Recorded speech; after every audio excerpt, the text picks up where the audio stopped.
Assalamualaikum ya akhi ya ukti, salam-salam hai saudaraku, semoga Allah merahmatimu. Salam-salam wahai semua, semoga hidup jadi bahagia.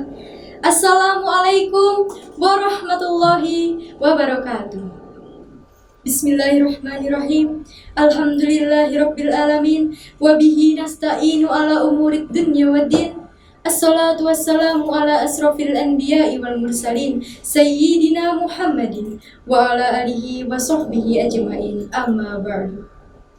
Yang terhormat Dewan Juri Pentas PAI tahun 2020 serta pemirsa dimanapun berada, marilah kita ucapkan puji syukur kehadirat Allah Subhanahu wa Ta'ala yang mana telah melimpahkan rahmat dan hidayahnya kepada kita semua. Salawat serta salam semoga tetap tercurahkan kepada junjungan kita Nabi besar Muhammad Sallallahu Alaihi Wasallam yang selalu kita nantikan syafaatnya di yaumil qiyamah. Amin ya rabbal alamin. Pada kesempatan ini saya akan menyampaikan tausiah dengan tema derajat orang yang berilmu.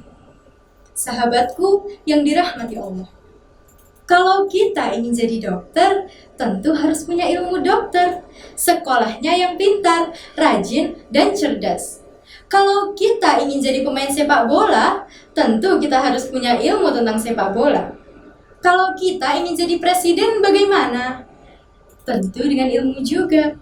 Lalu, apa saja ya keutamaan dari orang berilmu itu? Yang pertama, orang yang berilmu akan mendapatkan kebahagiaan di dunia, di akhirat, dan terhindar dari api neraka. Sebagaimana sabda Nabi, "Man aradat dunya fa'alaihi bil ilmi, wa man aradal akhirata fa'alaihi bil ilmi, wa man aradahuma fa'alaihi bil ilmi." Yang artinya, jika kau ingin mendapatkan kebahagiaan di dunia, raihlah dengan ilmu. Dan jika kau ingin mendapatkan kebahagiaan di akhirat, raihlah dengan ilmu. Serta jika kau ingin mendapatkan kedua-duanya, raihlah dengan ilmu. Ilmu boleh apa saja, yang penting bisa menuntun kita menuju wakinah adzabannar. Ilmu yang memberi manfaat ibarat kawan cerdik dan setia, mengingatkan dan membimbing kita ke jalan yang menyelamatkan kita. Jadi, ilmu yang bermanfaat bisa membimbing dan menyelamatkan kita. Pemirsa yang dirahmati Allah, zaman sekarang ini banyak orang yang berilmu tapi terjerumus ke dalam jurang neraka. Contoh, koruptor itu tidak bodoh, mereka orang pintar, mereka orang pandai, juga berilmu. Tapi ilmunya tidak bisa menuntun mereka menuju wakinah adzabannar. Kenapa bisa demikian? Karena mereka hanya berilmu dan tidak dibarengi dengan iman. Allah Subhanahu wa Ta'ala berfirman dalam Al-Quran surah Al-Mujadalah ayat 11 yang berbunyi, A'udzu billahi minasyaitonir rajim. Bismillahirrahmanirrahim. Yarfa'illahu alladhina amanu minkum walladhina utul ilma darajat. Wallahu bima ta'maluna khabir. Yang artinya, dan Allah mengangkat derajat orang-orang yang beriman di antara kamu dan orang berilmu beberapa derajat. Dan Allah Maha teliti atas apa yang kamu kerjakan. Sahabatku yang dirahmati Allah, kemuliaan orang berilmu yang kedua adalah mulia hidupnya di hadapan manusia dan di sisi Allah Subhanahu wa Ta'ala. Masukkan ilmu dari kepala menuju ke hati. Karena ilmu yang bersemayam di hati akan menghasilkan amalan-amalan. Sedangkan ilmu yang hanya berhenti di kepala hanya akan menghasilkan omelan-omelan. Jadi, jika ingin jadi apapun, mau jadi dokter, polisi, presiden, pasti akan jadi hamba yang baik, dokter yang baik, polisi yang baik, dan juga presiden yang baik. Mulia hidupnya, mulia di sisi Allah Subhanahu wa Ta'ala. Belajarlah ilmu dan beramallah agar membuahkan akhlak yang mulia.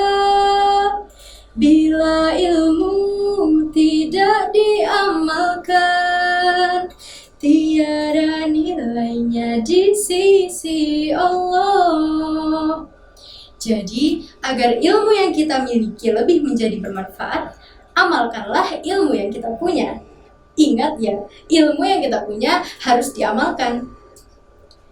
Pemirsa yang dirahmati Allah, fenomena akhir zaman ini sungguh sangat meresahkan. Masyarakat lebih menghormati orang yang kaya daripada orang yang berilmu. Masyarakat umum lebih menghormati orang yang kaya walaupun bodoh daripada orang yang berilmu tapi miskin. Benar? Na'udzubillahi min dzalik. Banyak orang yang salah dalam pola berpikir. Harta lebih dipuja daripada ilmu. Hal ini harus kita hindari. Sekali lagi, harus kita hindari. Sahabatku yang dimuliakan oleh Allah, kesimpulan dari tausiah ini adalah kemuliaan orang yang berilmu yang pertama, yaitu akan mendapatkan kebahagiaan di dunia, di akhirat, dan terhindar dari api neraka. Yang kedua, orang berilmu akan mulia hidupnya di hadapan manusia dan di sisi Allah Subhanahu wa Ta'ala. Oleh karena itu, saya berpesan, tuntutlah ilmu setinggi-tingginya, tapi jangan lupa gunakan sebagai ATM akhirat. Kejarlah kejayaan dunia sampai ujungnya, tapi jangan lupa gunakan sebagai ATM akhirat. Demikianlah yang dapat saya sampaikan. Semoga bermanfaat untuk kita semua. Mohon maaf bila ada kesalahan. Wabillahi taufiq wal hidayah, waridho wal inayah. Wassalamualaikum warahmatullahi wabarakatuh.